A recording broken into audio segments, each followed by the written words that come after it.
जय हिंद। सपोज करिए एक ऐसी कंपनी जो 30% प्रॉफिट मार्जिन पे काम कर रही हो, ग्रॉस प्रॉफिट नहीं, नेट प्रॉफिट, मतलब सब खर्चा वर्चा देने के बाद भी उसके पास 30% बच गया हो, प्लस एस इन्वेस्टर्स बैक्ड हो, एक अच्छे सेक्टर में काम कर रही हो, जो सेक्टर आगे ग्रो कर रहा है। आपका मन करेगा यार इस कंपनी में लगा लेते हैं, बट अलॉटमेंट आसान ना हो। फिर आप सोचेंगे यार चल ठीक है, एक को वहां से सेकंड मार्केट से खरीद लेंगे, लिस्टिंग के बाद खरीद लेंगे। पर क्या लिस्टिंग गेन हो सकते हैं, या लगाना है या नहीं लगाना, बट इस सब में कुछ हिडन तो नहीं है, ये सब हम आज देखने वाले हैं।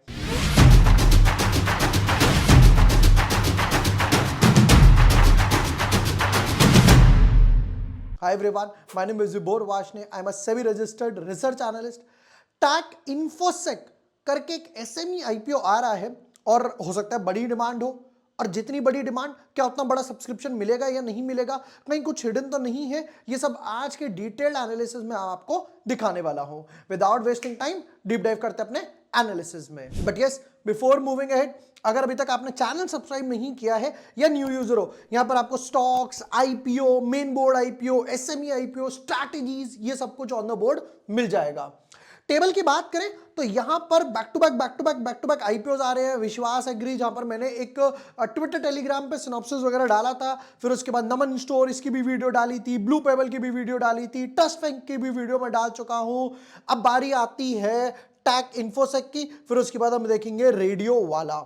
टैक इन्फोसेक के काम करते हैं, बिजनेस मॉडल पे चलते हैं और जरा देखिए क्या है। टैक इन्फोसेक फाउंडेड इन 2016, तो ऑलमोस्ट 7-8 पुरानी कंपनी है। रिस्क बेस्ड सॉल्यूशंस प्रोवाइड करती है, असेसमेंट, साइबर सिक्योरिटी, क्वालिफिकेशंस, ये सब के लिए। बट बेसिकली क्या है ना, जहां पर सपोज करते हैं जैसे आप इंटरनेट बैंकिंग वगैरह करते हो, तो वहां समझ आता है वायरस आ सकता है, इंटरनेट सिक्योरिटी वगैरह की रिक्वायरमेंट है, तो वो उस टाइप की जो सिक्योरिटीज वगैरह होती है ना, ये वो प्रोवाइड करती है। आगे बढ़ते the companies clients include banks, जो हम लोगों ने अभी डिस्कस करा, financial institutions, government regulators, department, large enterprise, ये वो, जिसमें क्या आ गया, एचडीएफसी आ गया, अब तो एचडीएफसी बैंक हो गया, बंधन बैंक आ गया, BSc, national payments corporation, DSP investment, ये वो वगैरह वगैरह। क्योंकि जब आप ट्रांजैक्शन कर रहे हो तो वहां पे अगर माइक्रो सा भी एक रिस्क हुआ तो पैसा सारा चला गया, ये रिस्क आ सकता है, वायरस आ सकता है, राइट। सपोज करो आप स्टॉक एक्सचेंज पे कुछ बाय कर रहे हो, किसी ने और ने कुछ आपके अकाउंट में हैक कर लिया, पैसे निकाल लिए, ये वो, तो ये वो सारी सिक्योरिटीज वगैरह प्रोवाइड करते हैं। तो ये वो चीज थी जो मैं बोल रहा था कि ये सेक्टर तो ऐसा है। देखो जैसे जैसे डिजिटल एरा बढ़ रहा है ना,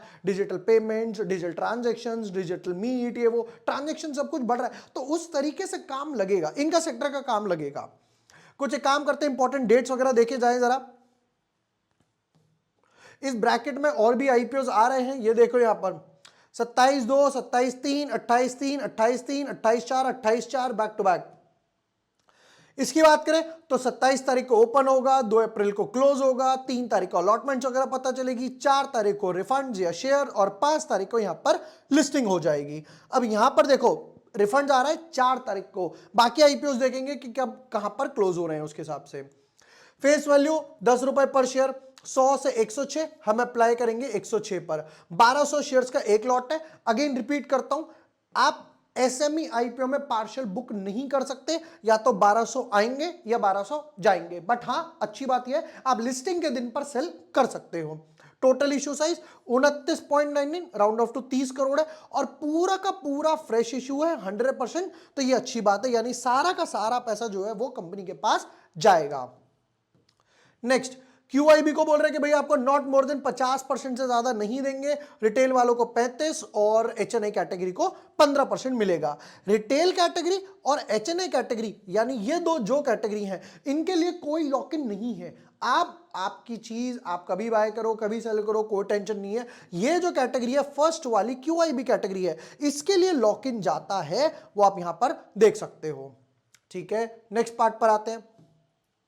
78% ऑलरेडी होल्डिंग है। अब ये 78% क्यों? क्योंकि ऑलरेडी थोड़ा सा डाइल्यूट कर चुके हैं। जहां पर विजय केडिया जो एस इन्वेस्टर है, राइट, उनके पास ऑलरेडी एक स्टेक यहां पर इनके पास है। शेयर होल्डिंग इसके बाद हो जाएगी 57, जो हमारे थर्ड क्राइटेरिया में आते हैं। पहला क्राइटेरिया 72-75, दूसरा क्राइटेरिया हो गया 60-70%, और थर्ड क्राइटेरिया प्लस 50% होना चाहिए। 50% के नीचे जाता है तो मैं उसको पिक नहीं करता हूं, कभी ऑलरेडी लिस्टेड है या आईपीओ जो भी हो रहा हो। फाइनेंशियल्स पर आते हैं, जरा समझा जाए अगर फाइनेंशियल्स को, थोड़ा सा और जूम ले लेते हैं, काम करते हैं हल्का सा, fair enough. Rupees in lakhs, 4 crore के एसेट्स थे, ये हो गए ऑलमोस्ट 5 करोड़ के आसपास, डबल हो गए ऑलमोस्ट 9 करोड़, और ये हो गए 12 करोड़। 3 साल में एसेट्स ट्रिपल हो गए, डबल नहीं ट्रिपल हो गए, 4 के 12 करोड़ हो गए। बट रेवेन्यू की तरफ देखा जाए जरा, अगर एसेट्स तो ग्रो करते जा रहे हैं, क्योंकि पता क्या है, इन्हें सिक्योरिटी रखनी पड़ेगी और सब बड़े बड़े कंप्यूटर्स रखने पड़ेंगे, सर्वर्स रखने पड़ेंगे, और सबसे अच्छी बात है इन्हें खुद बैक टू बैक अपग्रेड करना पड़ेगा। रेवेन्यू 5 करोड़, सेम 5 करोड़ के आसपास था, डबल हो गया 10 करोड़, और अब वापस से आधे साल का 5 है तो ऑलमोस्ट 10 करोड़ के आसपास, 11 करोड़ के आसपास मान के चलते हैं। तो इस साल में रेवेन्यू में कोई खासा ग्रोथ नहीं दिखाई दे रही। प्रॉफिट आफ्टर टैक्स की तरफ चलते हैं, ये मोस्ट इंपॉर्टेंट है। देखो 61 लाख के आसपास प्रॉफिट है, 61 लाख के आसपास प्रॉफिट है, वापस 60 लाख, सेम, दोनों ईयर ऑलमोस्ट सेम चल रही है। फिर वापस से देखो 10 टाइम्स के आसपास प्रॉफिट हो गया, नॉट प्रॉपर 10 टाइम्स बट 8 गुना के आसपास प्रॉफिट हो गया, और ये हो गया 5 करोड़ के आसपास। तो ये देख रहे हो यहां पर समझ आ रहा है 50%। ऐसा क्या कर दिया भाई, एकदम से जादू कर दिया। अच्छी बात यह कि आपके कॉर्पोरेट क्लाइंट्स है, HDFC बैंक है, बड़े बड़े नाम सामने आ रहे हैं, गवर्नमेंट है। अब यहां पर देखा जाए तो यहां पर भी 36% के आसपास मार्जिन है, 5 करोड़ की सेल पर 2 करोड़ रुपए अपने घर लेकर जा रहे हो, और ये प्रॉफिट आफ्टर टैक्स है। ये सबसे बेस्ट पार्ट है जो मैं वीडियो में कह रहा था कि भाई 36% का मार्जिन हो। बोरोइंग्स की तरफ आते हैं जरा, तो रिजर्व्स 1 करोड़, 2 करोड़, 7 करोड़, 9 करोड़ ग्रोथ पर है। बोरोइंग्स 22 लाख, 90 लाख, 35 लाख, 27 लाख, यहां से यहां तक रिड्यूस करा। ये 27 लाख भी देकर खत्म करो यार, मे भी हो सकता है कोई सिक्योर्ड हो। पता है कई बार क्या होता है, जब हम लोग ऐसी बैलेंस शीट्स देखते हैं तो कोई अगर सिक्योर्ड लोन है जिसकी ऑलरेडी इन्होंने टेन्योर बॉन्ड्स फिक्स कर रखे हैं कि भाई 5 साल बाद ही रिडीम होंगे, मैच्योर 5 साल बाद होंगे, ये मे भी वो हो सकता है, बाकी तो उन्होंने ऑलमोस्ट पे ऑफ कर दिया। एक की रेशियोज वगैरह देख लेते हैं, और पैसा किस लिए उठा रहे हैं वो मोस्ट इंपॉर्टेंट है। Return on equity 22%, return on capital 22% के आसपास, क्योंकि डेट ऑलमोस्ट कम है। फिर प्राइस टू बुक वैल्यू थोड़ा सा हाई है। पैट मार्जिन 37-38% जो हम लोगों ने ऑलरेडी कैलकुलेट कर दिया, ये बहुत अट्रैक्टिव है। पैसा किस लिए उठा रहे हो वो बताओ जरा।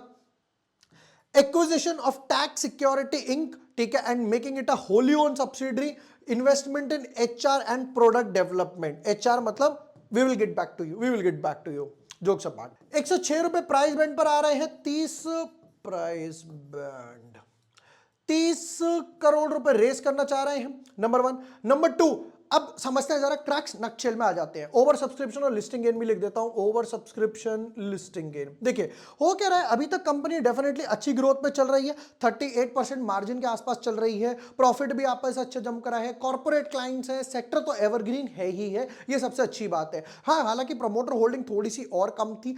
एस इन्वेस्टर के विजय केडिया बैक्ड है, जो ऑब्वियसली जेम्स वगैरह पिक करने में जाने जाते हैं। हमने भी जब उनके आसपास ये ऑलमोस्ट पटेल इंजीनियरिंग पिक करा था, जो ऑलमोस्ट 18 रुपए 20 रुपए से 60-70 रुपए तक आ चुका है, अभी भी होल्ड है वैसे तो वो। कट शॉट अब यहां पर बात करूं तो मेरे हिसाब से यहां पर 100 टाइम्स के आसपास ओवर सब्सक्रिप्शन जाएगा, 100 टाइम्स के आसपास ओवर सब्सक्रिप्शन जाएगा, क्योंकि 30 करोड़ उठा रहे हैं, और सबसे अच्छी बात है सेक्टर अच्छा है, और यहां पर विजय केडिया सर का नाम भी सामने आ गया। लिस्टिंग गेन की बात करी जाए तो 75 to 100% के आसपास लिस्टिंग गेन देखे जा सकते हैं, जो हमने बात करी डिमांड की। अगर ये 100 के ऊपर जाता है, 150 200 के आसपास जाता है, 200 टाइम्स के आसपास जाता है, या 150 टाइम्स के आसपास जाता है, तो डेफिनेटली ये अच्छे खासे गेन्स लग सकते हैं। मैं डेफिनेटली टैक इन्फोसेक के एसएमई आईपीओ को अप्लाई करने वाला हूं, multiple demat account, multiple pan account से अप्लाई करूंगा, एक एक लॉट, क्योंकि रिटेल कैटेगरी में प्रोपोर्शन ज्यादा है, तो एक लॉट मम्मी के अकाउंट से, एक लॉट पापा के अकाउंट से, एक लॉट भाई के अकाउंट से, एक लॉट इसके अकाउंट से, एक लॉट उसके अकाउंट से, एक लॉट कुत्ते के, बिल्ली के, ताकि मेरे अलॉटमेंट के चांसेस थोड़े से ज्यादा हो जाए। ये थी डिटेल्ड एनालिसिस। वीडियो पसंद आया हो share with your friends, like and subscribe. Thank you for watching the video, lots of love.